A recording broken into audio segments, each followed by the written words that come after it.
మీ శ్వాసని ప్రశాంతంగా, రిలాక్స్‌గా గమనించండి.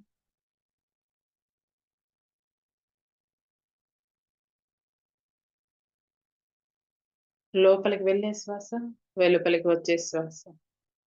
శ్వాస మీదే ధ్యాస.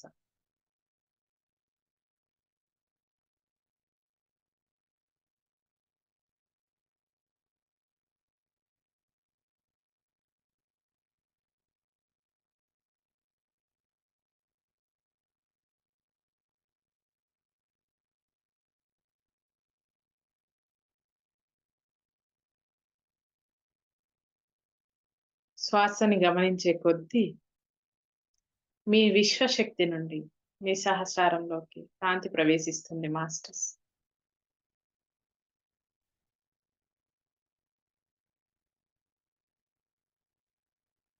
ఆ కాంతి మీ శరీరంలో ప్రవేశించి కండరాలు, ఎముకలు, కణాలు, నర్వస్ సిస్టమ్ అన్నీ శక్తివంతంగా తయారవుతాయి. మీ శరీరంలో అవయవాలు అన్నీ కూడా శక్తివంతంగా తయారవుతాయి మాస్టర్స్.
మీ శరీరంలో వచ్చే శ్వాసని రిలాక్స్‌గా, తదేకంగా శ్వాసనే గమనించండి. మీ మనసు శ్వాస మీదే లగ్నం చేయండి.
శ్వాసని రిలాక్స్‌గా గమనించండి.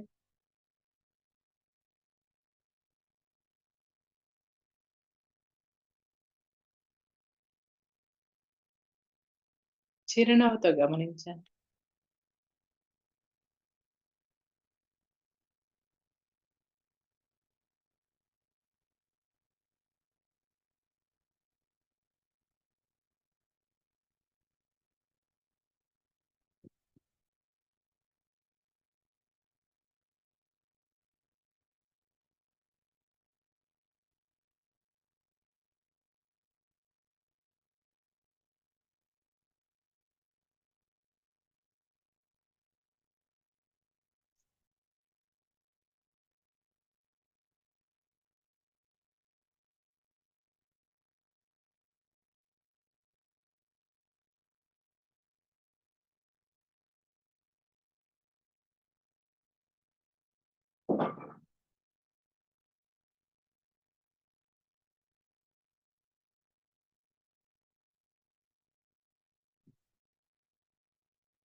Thirty seconds masters.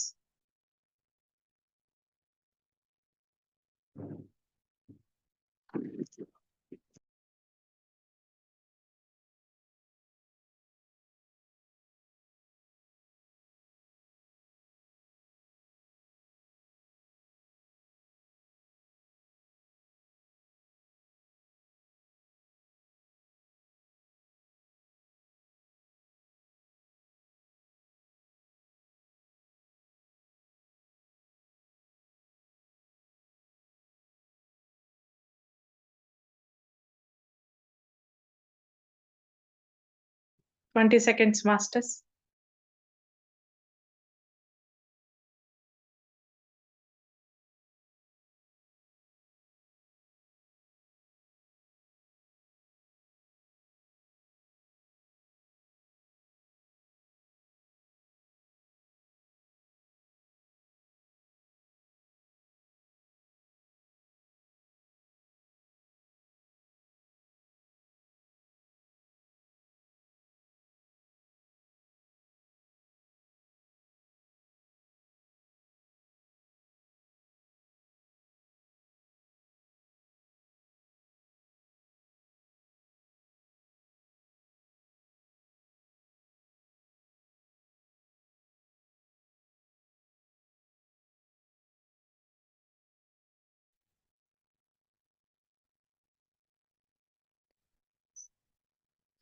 Ten minutes masters.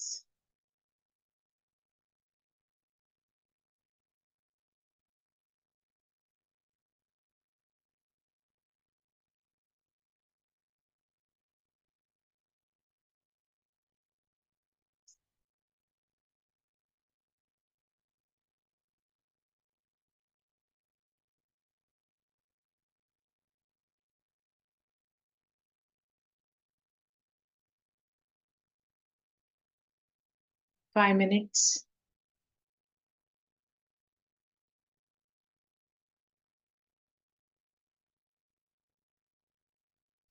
ప్రశాంతంగా మీ కళ్ళని ఓపెన్ చేయండి. మీ చేతులు పెట్టుకొని కళ్ళ మీద ప్రశాంతంగా ఓపెన్ చేయండి. 5, 4, 3, 2, 1, 0.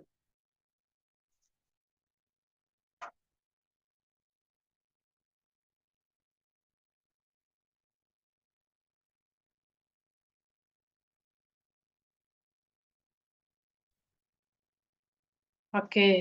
ఈరోజు విక్రమాదిత్యుడు మాస్టర్ గురించి ఈరోజు మన క్లాసు.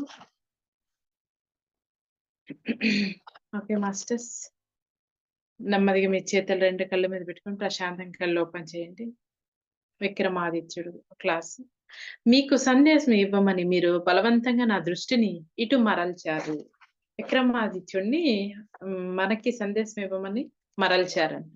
అంతేకాదు మీ మాస్టరు, మీ మాస్టర్ పత్రి గారు చెప్పినట్టు ఒక్క నిమిషం మాస్టర్స్ ఇప్పుడే వస్తారు.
Okay. Thank you masters wait చేసినందుకు.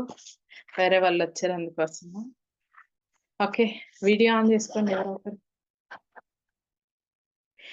విక్రమాదిత్యుడు ఈ మాస్టర్ గురించి ఈయన మనకి సందేశం ఇవ్వడానికి వచ్చారు. మీకు సందేశం ఇవ్వమని మీరు బలవంతంగా నా దృష్టిని మీరు ఇటు మరల్చారు. పర్వాలేదు. అంతేకాదు మీ మాస్టరు పత్రి గారు చెప్పినట్లు మీరు రొట్టె తినను వచ్చు. అదే సమయంలో దానిని దాచుకోను వచ్చు. ఇది బాగా అర్థం చేసుకోండి. ఇదేందిరా నేను గూడా ఇంతకుముందు చదువుతా అంటే క్లాస్ కాకముందు రొట్టె తినను వచ్చు, రొట్టెని దాచుకోను వచ్చు. ఇదేంది రొట్టె గురించి చెప్తా ఉన్నాడు అని అనుకున్నాను. ఆయన ఏం చెప్తున్నాడో వినండి. ఆధ్యాత్మిక రొట్టె గుమగుమలు దాన్ని రుచి దాని దాన్ని మీరు ఇతరులతో పంచుకున్నప్పుడు మాత్రమే పెరుగుతాయి. ఆ! ఇది వినండి. ఒక లైన్ ఎత్తేసాను నేను. అదే సమయంలో మీరు రొట్టె తినను వచ్చు. అదే సమయంలో దానిని దాచుకోను వచ్చు. ఆధ్యాత్మిక రొట్టె గుమగుమలు దాని రుచి మీరు ఇతరులతో పంచుకున్నప్పుడు మాత్రమే పెరుగుతాయి. నాకు ఇలా రావటంలో పెద్దగా ఆసక్తి లేదు. ఆయన అంటే మనకి వచ్చి చెప్పటంలో పెద్దగా ఆసక్తి లేదంట. కానీ మీరు ఎందుకు అడిగారో నాకు తెలుసు. కాబట్టి నా రొట్టెను నేను తినను గలను. అదే సమయంలో దాచుకోను గలను అని నాకు తెలిసిపోయింది. మీ మాస్టర్ లాగానే నా జ్ఞాన గురువు బేతాళుడు కూడా మీకు చెప్పారు కదా!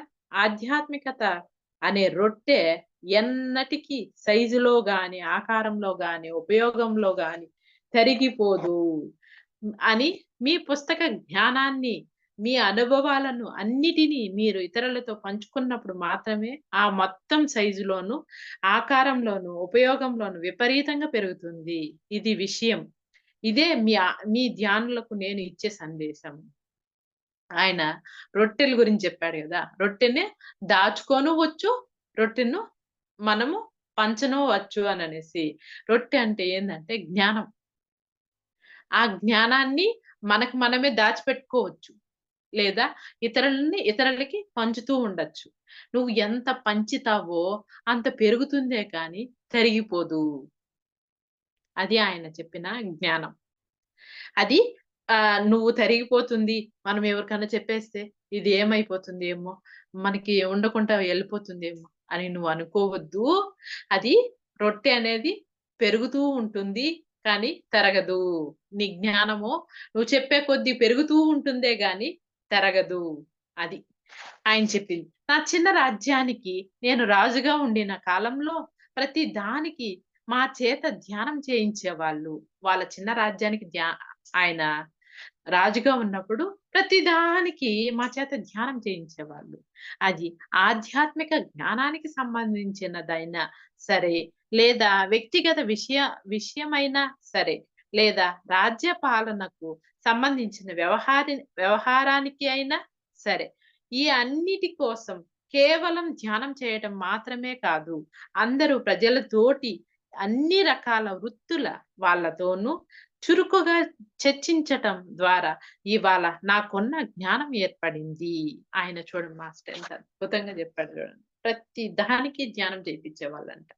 వాళ్ళ ఆ రాజ్యంలో ఉండటానికైనా, దేనికైనా కూడా బయటికి వెళ్ళేదానికైనా, ఏ పనన్నా చేసేదానికైనా కూడా ధ్యానం చేపిచ్చేవాళ్ళంట. ఎందుకంటే ధ్యానం ఎందుకు చేపిచ్చాలంటే మాస్టర్స్ బాగా గుర్తుపెట్టుకోండి. ఎందుకు ప్రతి దానికి ధ్యానం చేపిచ్చాలని నేను గూడా నా లోపల ఎప్పుడు క్వెషన్ ఉండేదనమాట. ఎందుకు అనంటే మనము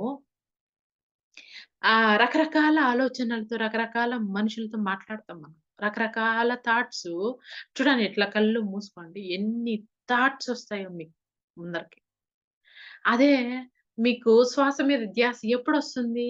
ఒక అట్‌లీస్ట్ నీకు ఒక 5 మినిట్స్, 10 మినిట్స్ పడుతుంది. ఎందుకంటే నేను ఇట్లా కళ్ళు మూస్తానే వాళ్ళు ఎట్ట పోయినారు, వీళ్ళు ఎట్ట పోయినారు, ఆ చుట్టాలు ఎట్ట పోయినారు, ఈళ్ళు ఎట్ట పోయినారు ఇయే వస్తాయి నీకు. ఎందుకంటే వాళ్ళతో కలిసిపోయి ఉంటావు నువ్వు. వాళ్ళతో కలిసిపోయి ఉంటావు. వాళ్ళ ఆలోచనలతో కలిసిపోయి ఉంటావు. వాళ్ళ మాటలతో, వాళ్ళ పరిస్థితులతో కలిసిపోయి ఉంటావు. అప్పుడు నీకు కాన్సంట్రేషన్ దేని మీద ఉంటుంది? వాళ్ళ మీద ఉంటుందే గాని, నీకు నీ మీద ఎక్కడుంటుంది? ఉండదు. నీ మీద నీకు ఆ పని మీద నీకు రావాలి అంటే ఒక్క నిమిషం మెడిటేషన్ అయినా చేసుకో. కొద్దిసేపు మెడిటేషన్ అంటే ఏందంటే, నువ్వు ఏ పని చేస్తున్నావో ఆ పని పైన మాత్రమే శ్రద్ధ ఉండటం. వేరే వాటి మీద శ్రద్ధ లేకుండా నువ్వు ఏ పని చేస్తున్నా వంట చేస్తూ ఉంటే వంట మీదే శ్రద్ధ ఉండటం. ఇంకో పని చేస్తూ ఉంటే ఇంకో పని మీదే శ్రద్ధ ఉండటం. ఇప్పుడు ఇప్పుడు ఎవరో ఒకరు చుట్టాలొచ్చారనుకో, చుట్టాలతో మాట్లాడుతా ఉండి, అయ్యో! వీళ్ళకేం చేయాలి? ఎ ఎ మన ఇంట్లో ఎన్నుండాయి? ఏముండాయి? ఇట్లా పోతూ ఉంటుందనమాట. అట్లా పోకుండా ఆ చుట్టాలతోనే మాట్లాడు. ప్రశాంతంగా కూర్చొని మాట్లాడు. లేదు నువ్వేదన్నా ఇంకా పాలేమన్నా తాగుతూ ఉన్నావు. పాల మీద నీ ధ్యాస ఉండాలి. తాగేదాని మీదే, తినేదాని మీదే ధ్యాస ఉండాలి. అదే ఆయన చెప్తాడు.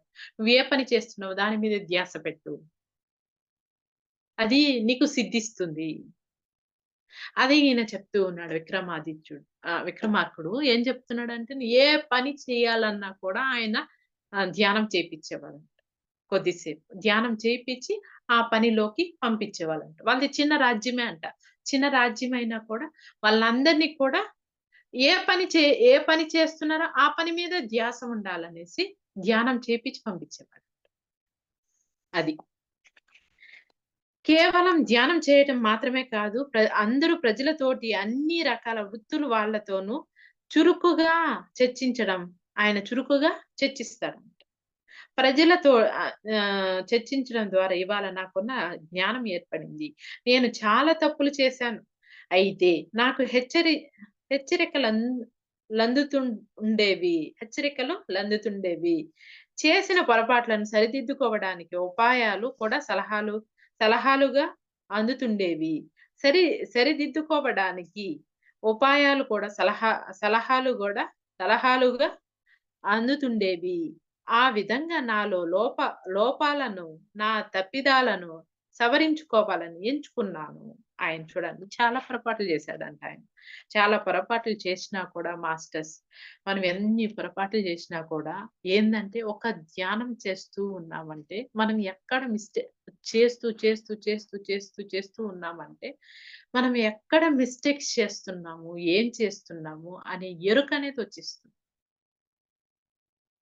ఆ ఎరుక వస్తుంది. నిన్న నాకు జస్టు ఎరుక అంటే ఏంది? అననేది నాకు మీనింగ్ తెలియాలి అని నేను అడిగాననమాట నా లోపల. నేను అడిగినప్పుడు ఏందంటే, ఒక తల్లి ఒక బిడ్డ హ్మ్. తల్లి ఒక పనికి బిడ్డని తీసుకొని పోతే ఒక బిడ్డని తీసుకొని చెయ్యి పట్టుకొని తీసుకొని పోయి, ఆ బిడ్డని అక్కడ ఆడుకునేదానికి కూర్చోబెట్టి ఆమె పని చేసుకుంటూ ఉంటే, ఒక కన్ను ఎప్పుడు బిడ్డ మీద ఉంటుందంట. ఒక కన్నొచ్చి పని మీద ఉంటుంది. అర్థమయిందా? ఎందుకు? ఆ బిడ్డ ఎ ఎ ఎక్కడికి పోతున్నాడు? ఏం చేస్తున్నాడు? అనే ఆ తల్లి కన్ను ఎప్పుడు బిడ్డ మీద ఉంటుందంట. ఒక కన్ను పని మీద ఉంటుందంట. అట్లా ఎరుక అనేది నువ్వు ఏం చేస్తున్నావో, ఎవరితో ఎలా మాట్లాడుతున్నావో, అది ఆ ఎరుక నీ బిడ్డ లాంటిది. ఆ పని చేసే పని నీ బిడ్డ లాంటిది. బిడ్డలాగా నువ్వు దాని మీద ఒక కన్నేసి పెట్టు. నువ్వు చేసే పని మీద. మీకు అర్థమవుతోందా నేను చెప్పేది? మీ బిడ్డ మీద ఎలా కన్నేసి పెట్టుంటావో, అలాగే నువ్వు చేసే పని మీద ఒక కన్నేసి పెట్టు. అదే ఎరుక అని నాకు ఇన్ఫర్మేషన్ వచ్చిందండి. నువ్వు ఎలా అయితే ఈ బిడ్డని చేతి పట్టుకొని తీసుకొని పోతూ ఉంటావో, వాడిని కూసోబెట్టి ఆడుకుంటున్నాడా లేదా చూస్తూ ఉంటావో, ఒక కన్నేసి పెట్టుంటావో, అలాగే నువ్వు చేసే పని మీద, నువ్వు చేసే మాట మీద ఒక కన్నేసి పెట్టు. అదే ఎరుక అని అని నాకు వచ్చిందనమాట. ఒక ఒక జ్ఞానం అనేది వచ్చింది. అలాగా ఆయన చెప్తూ ఉన్నాడు చూడండి. ఈయన చాలా తప్పులు చేశాడంట. చాలా తప్పులు చేసినా కూడా ఆయన ఎలా వాటిని క్లీన్ చేసుకోవాలి, సరిదిద్దుకోవాలనేది గూడా నేర్చుకుంటూ ఉన్నాడు. ఉపాయాలున్నాయంట. ఎందుకంటే ఆ ధ్యాన స్థితిలో ఉన్నప్పుడు ఒకే రోజులో ధ్యానం చేసిన ఒకే రోజులో నువ్వు చేసిన తప్పులన్నీ చెరిగిపోతాయంటే చెరిగిపోవు. అన్నీ చెరిగిపోవు. ఒక్క రోజులో ఏది జరగదు. ధ్యానం చేసే కొద్దీ తోమే కొద్దీ బంగారం ఎలా అయితే షైనింగ్ వస్తుందో, అలాగే నువ్వు చేసే కొద్దీ నీ లోపల నువ్వు చేసిన మిస్టేక్స్ అన్నీ కూడా కరిగిపోతాయి. సముద్రంలో ఉప్పు ఎలా కరిగిపోతుందో, సముద్రంలో ఉప్పు మళ్ళీ ఎలా అయితే పుడుతుందో, అలాగా కరిగిపోతాయి. నీలో ఉన్న అజ్ఞానమంతా కరిగిపోయి, జ్ఞానం అనేది నీలో ఎప్పుడైతే ఇమిడిపోతుందో, అప్పుడు నువ్వు ఏమైపోతావు, మళ్ళీ అప్పుడు నీకు ఆ ఎరుకనేది వచ్చేస్తుంది. నేను తప్పు చేస్తున్నాను, చేయకూడదు అని ఎరుకనేదొస్తుంది. అది. విక్రమాదిత్యుడిగా నా జీవితం ఐహికంలో పారమర్థికం పారమర్థికంలో ఐహికం అనే దానికి నిజంగా చాలా చక్కని ఉదాహరణ. ఐహికం అంటే భోగాలు అనుభవించడం. సుఖ సుఖ సంతోషాలు అనుభవించడం ఐహికం అంటే. ధ్యా ధ్యానాల ద్వారా ధ్యానాల ద్వారా, మాస్టర్స్ ద్వారా నేను ఏదైతే తెలుసుకున్నానో, దానిని నిత్య జీవితంలో అన్వయించేవాడిని. ఆయన చూడండి ధ్యానం ద్వారా ఏదైతే తెలుసుకుంటాడో నిత్య జీవితంలో అన్వయించేవాడంట ఆయన. ఆయన నిత్యం జరిగే జీవితంలో అన్వయించుకునేవాడంట. నిత్య జీవిత పరిస్థితులు ద్వారా సాటి సాటి మనుషుల ద్వారా ఏదైతే నేర్చుకున్నానో, దానిని నా ధ్యాన అవగాహనను, ఆధ్యాత్మిక అవగాహనను అన్వయించేవాడిని. చూడండి. ఈయన నిత్య జీవితంలో ఏదైతే నేర్చుకున్నాడో, దానిని నా ధ్యాన అవగాహనకు, ఆధ్యాత్మిక అవగాహనకు అన్వయించేవాడంట ఆయన. ఇతరులకు కూడా చెప్పేవాడంట. విక్రమాదిత్యుడుగా జీవి జీవించినంత కాలం ఇదే నా ముఖ్యమైన పని అంట. ఆయన విక్రమాదిత్యుడిగా జీవించినంత కాలము ఆయనకి ఇదే పని అంట. ఎవరికి? ఆధ్యాత్మికంగా చెప్పడం, వాళ్ళకి చెప్పడం, ఆయన అవగాహన చేసుకోవడం ఇదే పని అంట ఆయనకి. దానివల్ల నాకు కావాల్సిందల్లా నేను సాధించాను. చక్కని పరిపాలకుడిని కాగలిగాను. చక్కని పరిపాలకుడుగా కాగలిగాడంట. మంచి రాజును కాగలిగాను. అలాగే భౌతిక దేహంతో ఇతర లోకాలకు వెళ్ళగలిగాను. గొప్ప మాస్టర్ కాగలిగాను. ఇంకా ఎన్నో ఎన్నో కాగలిగాను. మీకొక చిన్న ఎగ్జాంపుల్ చెప్తాను మాస్టర్స్ నేను. ఏందంటే ధ్యానము చేయకముందు, ధ్యానం చేసిన తర్వాత ఏంది అనంటే, ధ్యానం చేయకముందు ఎలా ఉంటుందంటే, మన చుట్టూ ముళ్ళ కంపలుంటాయి. ఆ ముళ్ళ కంపల్లో ఎలా నడుస్తూ ఉన్నామనేది నీకు అర్థం కాదు. ఎలా పడితే అలా నడిచేస్తా ఉంటావు. ఎలా పడితే నీ శరీరానికి, నీ కాళ్ళకి ఎలా పడితే అలా గుచ్చుకునేస్తా ఉంటాయి. ఎలా పడితే అలా ఆ బాధని ఫేస్ చేస్తూ, ఆ బాధని ఆహ్, భరిస్తూ అవన్నీ చేస్తూ ఉంటాం. అదే నువ్వు ధ్యానం చేసినావంటే ఏం జరుగుతుంది తెలుసా? ధ్యానం చేసినావంటే ఆ ముల్లుని నెమ్మదిగా తీసి పక్కన పెట్టి నువ్వు అడుగులో అడుగేసి, అడుగులో అడుగేసి, అడుగులో అడుగేసిపోతావు. ఆ సహనం వస్తుంది. ఆ ఓర్పు వస్తుంది. ఆ వినయం వస్తుంది. ఆ విధేయత వస్తుంది. మనం ఏం చేస్తున్నాం అనే ఎరుక వస్తుంది. మనం నవ్వుతున్నామా? ఏడుస్తున్నాం. ఎందుకు ఏడుస్తున్నాం అనేది గూడా తెలుస్తుంది. ఎందుకు నవ్వుతున్నాం అనేది తెలుస్తుంది. అన్నీ తెలుస్తాయి. అంతకుముందు ఎలా ఉంటుందంటే, చిక్కర బక్కర కంపలో ఉంటాం మనం. ఆ కంపలో ఎట్లా పడితే అట్లా దొర్లుతా ఉంటాం. ఎట్లా పడితే అట్లా నడుస్తూ ఉంటాం. ఎట్లా పడితే అట్లా ఉంటాం మనం. అది. ఆ ధ్యానం చేయకముందు జీవితం, ధ్యానం చేసిన తర్వాత జీవితం. అదొక్కటే గుర్తుపెట్టుకోండి మాస్టర్స్. ఎందుకంటే నాకు ఒక అంటే నేను ధ్యానంలో కూర్చున్నప్పుడు నాకు ఈ ఎగ్జాంపుల్ కనిపించింది. నాకు ఎక్కువ ఉదాహరణలు ఎక్కువ కనిపిస్తూ ఉంటాయి. ప్రతి దానికి ఎగ్జాంపుల్ గుర్తొస్తూ ఉంటుంది. ఎందుకంటే ఆ ఎగ్జాంపుల్స్ మనం చెప్పామనుకోండి, అవి అట్లే గుర్తుండిపోతాయి మన లైఫ్‌లో. అది. అది మీరు గుర్తుపెట్టుకోండి. ధ్యానం చేయకముందు జీవితం ఏంది? ధ్యానం చేసిన తర్వాత జీవితం ఏంది? ఇప్పుడు ఉన్న పరిస్థితి ఎలా ఉంది? అంతకు ముందు ఉన్న పరిస్థితి ఎలా ఉంది? వెనక్కి తిరిగి చూసుకోండి. అది. మనకేమన్నా చేంజ్ అయిందా? లేదా? మన జీవితం అలానే ఉందా? రోజుకి ఒక్క పాయింట్ ఒక్క అడుగేయండి చాలు. 10 అడుగులెయ్యాల్సిన అవసరం లేదు. ఒక్క అడుగేయండి. ఆ ఒక్కడుగు గూడా నిజాయితీగా ఎయండి. నిజాయితీగా ఎయండి. కరెక్ట్‌గా దానికి ఆన్సర్ కరెక్ట్‌గా ఓ 10 నిమిషాలు, ఓ 15 నిమిషాలు, 5 నిమిషాలు చేయండి. కరెక్ట్‌గా చేయండి. చాలు. గంటలుగా మాకు టైం లేదు మేడం 5 నిమిషాలు అవంతా వద్దు. ఒక 5 నిమిషాలు టైం లేకుండా ఏముండదు ఎవ్వరికైనా కూడా. ప్రశాంతంగా శ్వాసను గమనిస్తూ హాయిగా రిలాక్స్‌గా ఉండండి. ఒక్క మనిషితో హ్యాపీగా ఏదో ఒక మంచి విషయాలు పంచుకుంటూ ఉండండి. మీకు తెలిసినట్టుగా మంచి విషయాలు పంచుకుంటూ ఉండండి. చాలు. మన జీవితానికి ఈరోజు ఆహ్, మనం ఒకరికి సహాయం చేసిన హెల్ప్ ఉంటుంది. నేను నేను ఎక్కడ చూసినా బటర్‌ఫ్లైస్ కనిపిస్తూ ఉన్నాయన్నమాట.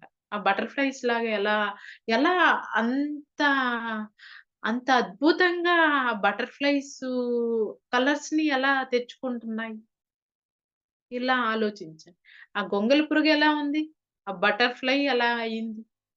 ఎంత అద్భుతంగా దానికి నాలెడ్జ్‌తో దాన్ని కలర్స్ గూడా ఎంత అద్భుతంగా తయారవుతూ ఉన్నాయి. అలా ఆలోచించండి. మంచి మంచి థాట్స్ ఆలోచించండి. అది. ఆ! కలిగాను. మంచి రాజును కాగలిగాను. అలాగే భౌతిక దేహంతో ఇతర లోకాలకు వెళ్ళగలిగిన గొప్ప మాస్టర్ కాగలిగాను. ఇంకా ఎన్నో ఎన్నో కాగలిగాను. ఇతర లోకాలలో నాకు అమితంగా నచ్చింది ఇంద్రలోకం. ఆ ఇంద్ర ఆ ఇంద్రునితో కాలక్రమేణా స్నేహం ఏర్పడింది. ఇంద్రలోకం అంటే ఆయనకి చాలా ఇష్టమంట. విక్రమాదిత్యుడికి. మా మాస్టర్ నన్ను మొదటిసారిగా ఇంద్రుని దగ్గరకు తీసుకువెళ్లారు.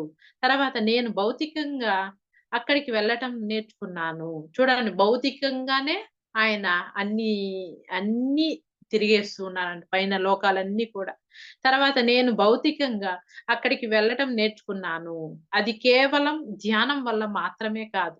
అన్ని ఆధ్యాత్మిక విషయాలను నేను అర్థం చేసుకోవటం వల్ల ఇది సాధ్యపడింది. ఇదంతా నాకు వంట వంట బట్టింది. 3 మార్గాల ద్వారా.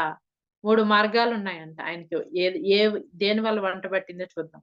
నా రాజ్యంలోనే ఉండి, నా చుట్టూ ఉన్న ప్రజల నుంచి, పరిస్థితుల నుంచి నేర్చుకోవటం ద్వారా గుర్తుపెట్టుకోండి. ఆయన రాజ్యంలో ఉండి, చుట్టూ ఉన్న పరిస్థితుల ద్వారా, ప్రజల ద్వారా నేర్చుకొని ఆ పరిస్థితుల నుంచి నేర్చుకోవటం ద్వారా అంట.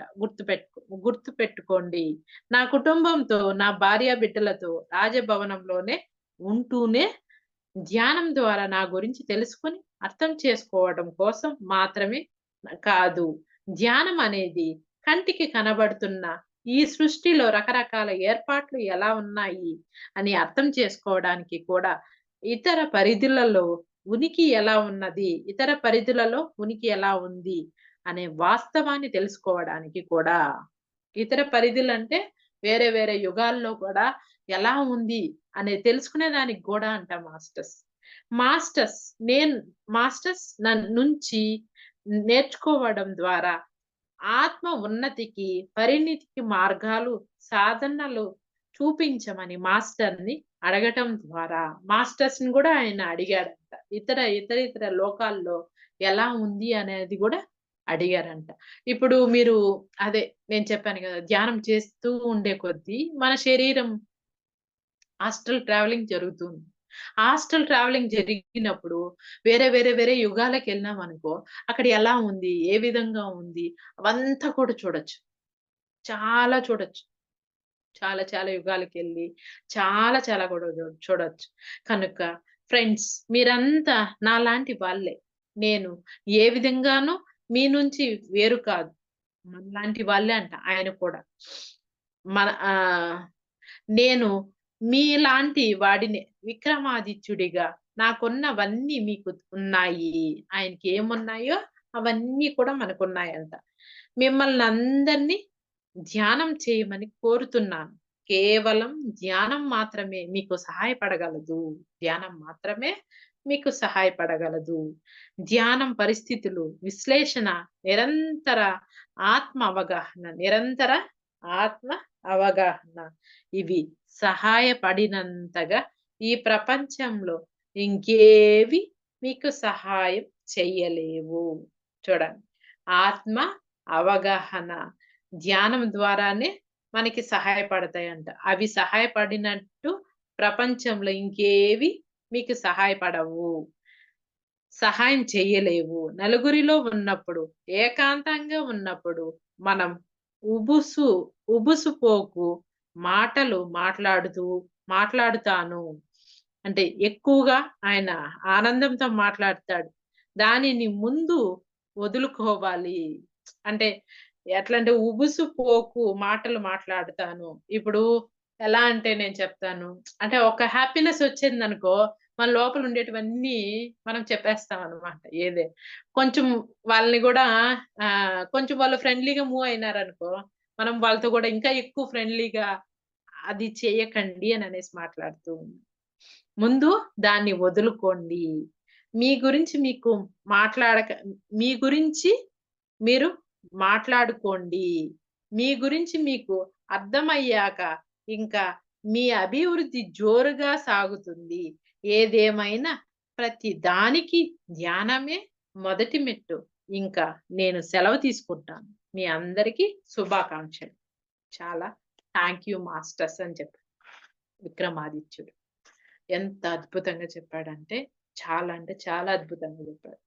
ఆయన చూడు మనం ఏం చేయాలన్నా కూడా మనకి తొలి మెట్టు అనేది ఏంది అంటే ధ్యానం. నువ్వు ఎలా పోతున్నావు? నీ రాజ్యం అంటే ఆయనకి పెద్ద రాజ్యం, చిన్న రాజ్యం ఉన్నా కూడా మన రాజ్యం ఏంది? మన ఇల్లే. మన ఇంట్లో గూడా మనం ఎలా నడుస్తూ ఉన్నాం? మనం ఎలా చేస్తూ ఉన్నాం? ఏ విధంగా చేస్తున్నాం? అవి చెయ్యాలన్నా కూడా మనకి ధ్యానం అనేది అవసరం. ఆ ధ్యానం అనేది ఉంది అంటే మనం చేసే ఒక పని అది కరెక్ట్‌గా చేస్తాం. అది. ఎలా అంటే మాస్టర్స్ అప్పుడు నేను ధ్యానం చేయకముందు ఎలా అంటే, కొద్దిగా ఆ పని చేస్తాననమాట. కొద్దిగా ఈ పని చేస్తాననమాట. కొద్దిగా ఇంకొక పని చేస్తాను. కొద్దిగా ఆ పని చేస్తాననమాట. అట్లా అనమాట. అంటే ఒకటి గూడా కంప్లీట్ చేయను నేను. ఒకటి అది జేస్తా. పరిగెత్తా వచ్చి ఇది జేస్తా. పరిగెత్తా వచ్చి ఇంకోటి జేస్తా. పరిగెత్తా వచ్చి ఆ పని జేస్తాను. ఏది గూడా అన్నీ ఫుల్‌ఫిల్‌గా ఉండవనమాట. కొద్ది కొద్దిగా చేసి పెట్టేసి, మళ్ళా కొద్దిసేపు గమ్మున కూర్చొనుంటాననమాట. అట్లలా ఇప్పుడు. ఏందంటే అది కంప్లీట్ అయినాక ఇంకొక పని. ఏమంత అర్జెంటు ఏమీ లేదు. ఇప్పుడు మనం అంతా పరిగెత్తి మనం ఏం జేసేయాలి? ఏమి చేసేదేం లేదు. ఆ పనే ఇంకొక్క 2 నిమిషాలు దాని కోసం వెయిట్ ఆహ్, టైం కేటాయించామంటే అయిపోతుంది. ఓపికగా చేసినామంటే ఏందంటే ఒక యుగానికి దాటియచ్చు. అంత శక్తి ఉంటుంది మనకి. లేకపోతే నువ్వెంత పరిగెత్తావన్నా గూడా ఆ పని అక్కడే ఉంటుంది. అది నా జీవితంలో నేను నేర్చుకున్నది. 'విక్రమాదిత్యుడు' తోడ నేను నేర్చుకున్నదది. ఓకే. 'విక్రమాదిత్యుడు' థాంక్ యూ మాస్టర్స్. మీకేమైనా క్వెషన్స్ ఉంటే అడగొచ్చు. మధ్య మధ్యలో నా గురించి ఎందుకు చెప్తూ ఉన్నానంటే, అంటే మీకు ఇంకా బాగా తెలుసుకునేదానికి చెప్తూ ఉన్నాను. Thank you masters. ఏమైనా క్వెషన్స్ ఉంటే అడగొచ్చు. ఈ మాస్టర్ గురించి, 'విక్రమాదిత్యుడు' గురించి.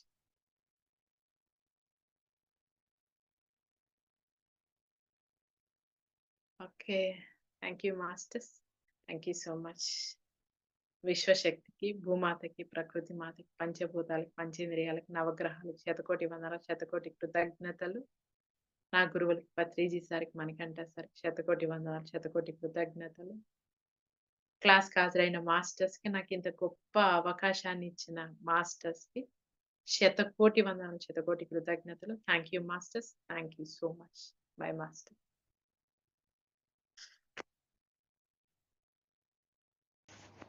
ఈ వీడియో మీకు నచ్చినట్టయితే లైక్ చేయండి, అందరికీ షేర్ చేయండి. మరిన్ని వీడియోస్ కోసం ఈ ఛానల్ని సబ్స్క్రైబ్ చేసుకోండి. మరిన్ని అప్డేట్స్ కోసం బెల్ ఐకాన్పై నొక్కండి. Thank you.